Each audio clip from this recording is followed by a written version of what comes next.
बिस्मिल्लाहिर्रहमानिर्रहीम। आज के सेशन की बात करें तो रेंज बाउंड सेशन था, डल परफॉर्मेंस थी, जैसा कि कल वाली वीडियो में बता दिया था कि ऐसा ही सेशन रहना है। उसके बाद जब ऑयल प्राइसेस कल बढ़ रही थी तो आपको बताया था कि ATRL पे और NRL पे तवज्जो दीजिएगा, और साथ में ये भी बोल रहा था कि मैं सुबह इंशाल्लाह प्री ओपन में आपको NRL या ATRL के सिग्नल शेयर कर दूंगा अपने प्रीमियम वाले ग्रुप में। तो ATRL के तो नहीं, लेकिन NRL का लग रहा था कि इसने मूव देनी है, तो NRL के लेवल शेयर किए थे। स्पोर्ट बताई थी 378 पे, अल्हम्दुलिल्लाह 378 को ही उसने टेस्ट किया, और जो टारगेट था वो 392 के ऊपर का बताया था, 392 और उसके ऊपर, लेकिन 388 उसने टच किया। तो भाइयों को बोल दिया था कि 6 रुपए 8 रुपए 10 रुपए बच रहे हैं आपको। जो डे ट्रेड करते हैं वो डेली के डेली अपनी कैश वापस निकाल लें। 6-7 रुपए भी बच गए आपको और साथ में कैश भी वापस आ गई, तो इससे अच्छी चीज और क्या हो सकती है। उसके बाद अमेरिका ईरान की बात करें तो अमेरिका ने कह दिया है जी कि ईरान ने जो तजावीज दी हैं ये अहमकाना है, बेवकूफ़ी पे मबनी है, ये इन पे अमल किया ही नहीं जा सकता। ऐसे कोई ट्रंप के बयान थे, कोई इंटरव्यू दिया था उन्होंने टीवी को। तो ऐसी खबरों के चलते आप इंडेक्स से क्या उम्मीद कर सकते हैं। तो आज सुबह जो इंडेक्स की ओपनिंग थी वो नेगेटिव ओपनिंग थी 836 पॉइंट के साथ। उसके बाद आज का हाई लेवल अगर देखें तो वो भी बड़ा अड़ फंस के इंडेक्स ने 190 पॉइंट के इजाफे के साथ आपको हाई लेवल दिखाया 1,71,304 का। उसके बाद लो लेवल की बात करें तो लो लेवल 1532 पॉइंट की कमी के साथ 1,69,583 पे रहा। इंडेक्स की क्लोजिंग 609 पॉइंट की कमी के साथ 1,70,506 पे रही। वॉल्यूम सारा दिन आज कम थे, लेकिन लास्ट आप कह सकते हैं कि दूसरे हाफ में जाकर कुछ थोड़े वॉल्यूम बेहतर हुए और 634 मिलियन के वॉल्यूम ट्रेड हुए कि ऐसी 100 इंडेक्स में। 1 बजे तक अगर देखें तो वॉल्यूम थे सिर्फ 192 मिलियन के, और बाकी 2 घंटे में 2.5 घंटे में इतने वॉल्यूम तकरीबन 400-500 वॉल्यूम और ऐड किया इंडेक्स ने। तो आप एक्टिव स्टॉक देखें तो सबसे ज्यादा वॉल्यूम आज के इलेक्ट्रिक में जनरेट हुए। उसके बाद आगाज, synergy, FFL, PI, BTL, हास्कल, PIA, bank of Punjab, FNEL, DFML। आज PIA के रिजल्ट भी थे। रिजल्ट तो उसके बहुत बैड आए हैं, लेकिन अपर कैप को टच करके दोबारा फिर ये नीचे आया।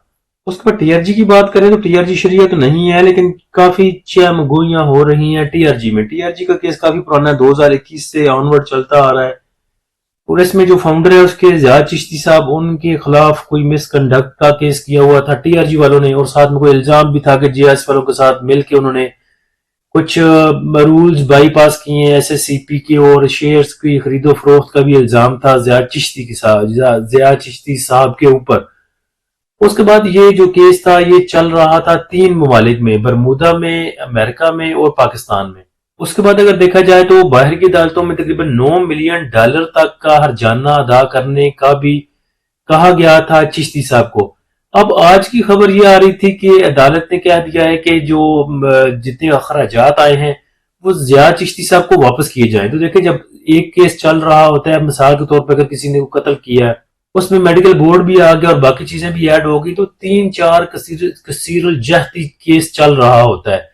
एक तो FIR चल रही होती है, उसके साथ अगर मेडिकल पे केस वो है, कोई बाई ए में गया है या कुछ ऐसा जाकर उसने किया है कि ये मेडिकल मेरा ठीक नहीं है या मेडिकल ठीक नहीं हुआ था, तो एक ही केस 4-4 5-5 जगहों पे चल रहा होता है। अब ये नहीं पता कि ये जो TRG का केस है, ये जो अपीलें खारिज की गई हैं, ये कौन सी अपीलें थी, और जो किस केस में कहा गया है कि ज़ियाद चिश्ती साहब को जो फीसें हैं ये वापस करें। बहरहाल ये जब तक ये चीजें पूरी जो है ये इनका खुलासा नहीं होता या ये डिस्क्लोज नहीं होती या केस फुल फाइनल जो है उसका कोई रिजल्ट सामने नहीं आता, तो उतनी देर तक तो कब्र अज़ वक्त होगा कुछ भी कहना। मार्केट समरी को देखें तो 234 कंपनियां एडवांस रही, 215 डिक्लाइन रही, 113 चेंज रही। नंबर ऑफ ट्रेड की बात करें तो 4,09,000 वैल्यू रही, 31 अरब की, और वॉल्यूम 1103 मिलियन के ट्रेड हुए। सेक्टर वाइज पोजीशन देखें तो टॉप पॉइंट कंट्रीब्यूटर में टेक्नोलॉजी सेक्टर रहा, food, automobile, power generation, oil and gas, exploration कंपनियां। नेगेटिव साइड पे देखें तो कमर्शियल बैंक्स रहे, cement sector, investment banks, pharmaceutical, oil and gas, marketing कंपनियां। टॉप पॉइंट कंट्रीब्यूटर कंपनियां देखें तो के इलेक्ट्रिक रहा टॉप पॉइंट कंट्रीब्यूटर में, उसके बाद TRG, PPL, सिस्टम, इफट, नेस्ले, साजियो, BAFL, BAHL, FFL। K electric के एक तो सुबह NRL के टारगेट दिए थे, अल्हम्दुलिल्लाह उसमें 5-7 रुपए 10 रुपए बच रहे थे। उसके बाद के इलेक्ट्रिक के भी लेवल दिए थे, सपोर्ट लेवल, रेजिस्टेंस लेवल, अल्हम्दुलिल्लाह उस लेवल, उन लेवल्स को भी के इलेक्ट्रिक ने अचीव किया। जिसमें एक तो 8 रुपये 25 पैसे का लेवल था, उसके बाद 8 रुपये 50 पैसे का था और बाकी 9 रुपए के ऊपर के थे। Top point contributor negative side पर अगर देखें तो यूबीएल ने सबसे ज्यादा पॉइंट लूज किए, उसके बाद लक और एंग्रो ने। आज के सेशन का फीबिलिटी देखें तो बैंक्स ने सेलिंग की 0.04 मिलियन की, ब्रोकर की सेलिंग है 1.38 मिलियन की, कंपनीज की सेलिंग है 0.09 मिलियन की, फॉरेन कॉर्पोरेट्स ने बाय किया 0.03 मिलियन का, इंडिविजुअल्स की बाइंग है तकरीबन 2.5 मिलियन की, इंश्योरेंस कंपनियों ने 0.66 का सेल किया, म्यूचुअल फंड ने 1 मिलियन का सेल किया, अदर ऑर्गेनाइजेशन ने 0.21 का बाय किया, ओवरसीज पाकिस्तानी ने 0.46 का बाय किया। फीबिलिटी को ही देख के पता चल रहा है कि कोई ऐसा बहुत ज्यादा काम इंडेक्स में या मार्केट में नहीं हुआ। सेक्टर वाइज पोजीशन पे अगर देखें तो ऑल अदर सेक्टर में देखें कोई बहुत ज्यादा बाइंग सेलिंग नहीं है। उसके बाद सीमेंट सेक्टर को भी देख लें तो सिर्फ फॉरेन इन्वेस्टर ने 0.39 का बाय किया, उसके बाद देखें 0.08 0.04 0.09, तो सबसे ज्यादा सीमेंट सेक्टर को सेल किया है म्यूचुअल फंड ने 500,000 का। उसके बाद कमर्शियल बैंक्स में देखें तो कमर्शियल बैंक्स में भी ऐसा कोई इतना काम नहीं हुआ, डेट मार्केट में भी नहीं है। फर्टिलाइजर को देखें तो इसमें भी वैसे ही है 0.08 0.01। उसके बाद फूड को देखें तो फूड में थोड़ा सा काम होता हुआ दिखाई दिया, जिसमें कंपनीज की बाइंग है 0.35 की और इंडिविजुअल्स की 500,000 की बाइंग है। ऑयल एंड गैस एक्सप्लोरेशन कंपनियों को देखें तो यहाँ पे भी कोई हलचल नजर नहीं आती। ऑयल एंड गैस मार्केटिंग कंपनियों को देखें तो ये भी खामोश है, सिर्फ इंडिविजुअल्स की बाइंग है 0.25 मिलियन की। पावर जनरेशन को देखें तो पावर जनरेशन में 1.5 मिलियन की बाइंग है इंडिविजुअल्स की।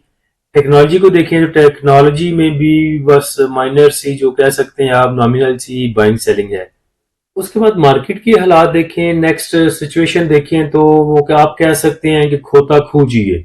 जब तक ये खोता निकलेगा नहीं, खूह में से, कुएं में से गधा निकालेंगे नहीं, पानी साफ नहीं होगा। जब तक ईरान और अमेरिका एक पेज पे नहीं आते, टसलबाजियां, बयानात ऐसे देने, वो वर्बल उसको चपेड़े मार रहा है, वो उसको मार रहा है, तो इसका इम्पैक्ट आज पूरी एशियाई मार्केटों ने लिया। उसमें चाइना की मार्केट भी नीचे थी, इंडोनेशिया की भी नीचे थी।